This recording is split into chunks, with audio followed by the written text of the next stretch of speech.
नमस्कार। देश में दो प्रदेशों के चुनाव संपन्न हुए, हरियाणा और जम्मू कश्मीर। हालांकि जम्मू कश्मीर का अपना एक महत्व था, लेकिन सबकी नजर हरियाणा पर ज्यादा टिकी हुई थी। हरियाणा का परिणाम अचंभित करने वाला, और अचंभित जब परिणाम आता है तो उसके विश्लेषण ज्यादा बढ़ जाते हैं। और आज मैं भी अपने आप को रोक नहीं सका, उन्हीं हरियाणा के परिणामों को विश्लेषण करने के लिए मैं भी आपके बीच हूं। अनुरोध है कि मेरे चैनल को आप पूरी ये वीडियो देखने के लिए लाइक, शेयर और सब्सक्राइब करें और मुझसे जुड़े रहें। हरियाणा का परिणाम सबको चौंकाने वाला था। चौंकाने वाला न केवल कांग्रेस के लिए था, पूरे देश के लिए था और सत्तारूढ़ दल भाजपा के लिए भी। चुनाव में दोनों ही दल अपनी जीत को निश्चित लोगों के बीच बताते हैं, मीडिया के बीच बताते हैं, और वो एक मैसेज देना भी होता है और उसको दिया भी जाता है। लेकिन एक पूरी जनरल परसेप्शन जो थी वो ये थी कि हरियाणा के अंदर कांग्रेस आ रही है। कांग्रेस आने के भी पीछे कोई बहुत बड़ा ऐसा नहीं था कि कांग्रेस ने बहुत काम किया हरियाणा में या कांग्रेस की कोई बहुत बड़ी उपलब्धि रही। कुछ कारणों से किसान और जो और वर्ग भाजपा से नाराज थे, 10 वर्ष का एंटी इनकम्बेंसी फैक्टर रहता है, उन सब कारणों के मद्देनजर हरियाणा के अंदर, पूरे भारतवर्ष के अंदर एक परिदृश्य बना हुआ था कि हरियाणा के अंदर कांग्रेस आ रही है। उसमें अलग अलग विश्लेषक, कोई 60 बता रहा था, कोई 65 बता रहा था, और कोई आंधी चले तो 70, 72, 75 भी बता रहा था। लेकिन पुरुषार्थ एक व्यक्ति कर रहा था, कई सालों से कर रहे थे। ये नहीं होता किसी एक व्यक्ति का होता है, लेकिन फिर भी एक व्यक्ति जो कमांड रूप में कर रहा था काम, वो थे चौधरी भूपेंद्र सिंह हुड्डा। भूपेंद्र सिंह हुड्डा जो वर्षों से हरियाणा की राजनीति में थे, और जब वो माहौल बनने लगा कि सारे जो सर्वे हैं, सारी इंटरनल रिपोर्ट्स हैं, इंटेलिजेंस की रिपोर्ट्स हैं, जब ये कहने लगी कि हरियाणा में कांग्रेस की सरकार बन रही है, तो हरियाणा कांग्रेस के और नेता, जिनका हरियाणा से कोई विशेष संपर्क नहीं रहता, अपने क्षेत्र से सांसद है तो वहां तक का सीमित संपर्क रहता है, दिल्ली की राजनीति करते हैं, उनके मन में भी मुख्यमंत्री बनने का सपना पलने लगा। और उनके मन में जो मुख्यमंत्री बनने का सपना पलने लगा, उससे सबसे ज्यादा कांग्रेस को नुकसान हुआ है, जिसमें शैलजा जी का नाम सबसे प्रमुख है। उन्होंने जिस प्रकार का पब्लिक को मैसेज दिया, जिस प्रकार चुनावों से दूरी बनाकर रखी, किस प्रकार कांग्रेस हाईकमान के समन्वय कराने के बाद भी जिस प्रकार के उनके मैसेज, उनकी बोलचाल और मीडिया पर दिए गए इंटरव्यू से आते रहे, वो इस बात को बताते रहे कि नाराजगी है, और वो नाराजगी मात्र सीटों पर बैठने से या हाथ पर हाथ मिलाने से नहीं होती।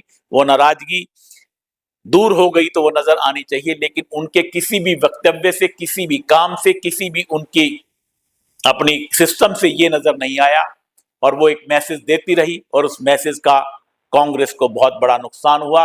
वहीं रणदीप सुरजेवाला जी भी, जो कि वर्षों में, मेरे ख्याल से अब आज उनका पुत्र ये चुनाव जीत पाया है, कितने चुनाव वो हारे, हरियाणा की राजनीति से कोई विशेष सरोकार नहीं रखते, सिर्फ हरियाणा के हैं ये वाला विषय है। राज्यसभा सांसद भी राजस्थान से हैं और दिल्ली के अंदर राजनीति करते हैं।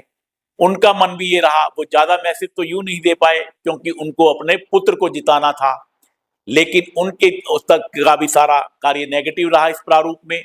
अगर भूपेंद्र सिंह हुड्डा की मेहनत थी, और भूपेंद्र सिंह हुड्डा ने मेहनत की हुई थी, लेकिन धरातल पर कांग्रेस ये मानकर चलने लगे कि सरकार बन रही है, और जब मानकर चलते हैं तो गलतियां होती हैं। मैनेजमेंट नहीं था कांग्रेस के पूरे चुनाव में, कहीं भी जिसे कहते हैं चुनाव प्रबंधन, ऐसी स्थिति कहीं भी देखने को नहीं मिली। कांग्रेस में कार्यकर्ताओं का अभाव है, क्योंकि संघ के कार्यकर्ता के मुकाबले कांग्रेस का कार्यकर्ता फीका पड़ता है। संघ पूरे समर्पण के साथ इस चुनाव में लगा, आरएसएस जब पूरी शक्ति के साथ लगा, और कांग्रेस पर जमीनी स्तर का वेव थी, एक हवा थी पूरे हरियाणा के अंदर, और लोगों में रोष भी था, लोग सरकार को बदलना भी चाहते थे, लेकिन उसका कन्वर्जन कांग्रेस नहीं कर सकी, उसकी ये विफलता रही। और विफलता उसका नीचे कार्यकर्ता ना होना है, और बहुत सारे लोगों की ये आकांक्षा जगी। 2500 कैंडिडेट वहां टिकट मांग रहे थे।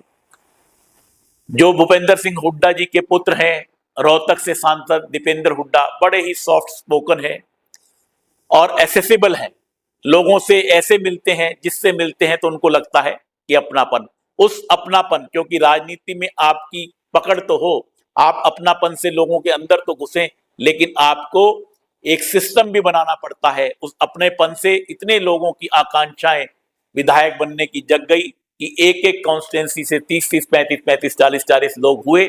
ऐसे लोग हुए जो कांग्रेस की अगर वेव नहीं कहता मीडिया, अगर कांग्रेस धरातल पर उन्हें वेव में नजर नहीं आती, तो हो सकता है ऐसे लोग थे जो भाजपा से भी टिकट मांग रहे हो, जिन्होंने संगठन के लिए कोई कार्य नहीं किया, जिनका कांग्रेस के लिए कोई कार्य नहीं था, जिनका धरातल पे कोई कार्य नहीं था, लेकिन कोई धन के बल पर, कोई मात्र पोस्टरों के बल पर, कोई सफेद कुर्ता पजामा पहनकर विधायक बनने चला था और उसका भी कांग्रेस को नुकसान हुआ।